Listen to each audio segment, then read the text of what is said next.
and will therefore protest this tax or raise the prices on consumers instead of actually fixing the environmental problem. That last part is important. You can't just say the other side is illogical.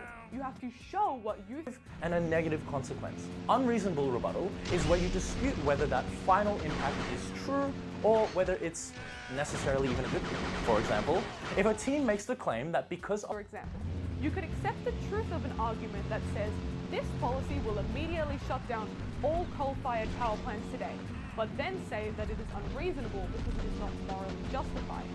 Shutting it all down today robs people of jobs, it creates massive holes in the energy market, and would be particularly bad in developing countries that don't have alternatives. And there you have it. 3 more common rebuttal techniques you can Be successful.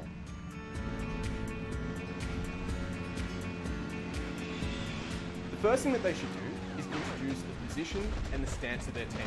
This is kind of similar to the affirmative team's problem and plan.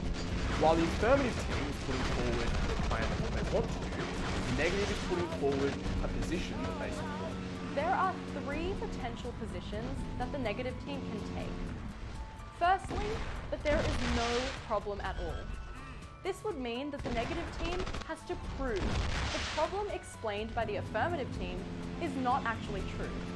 Maybe it was highly exaggerated or simply not realistic.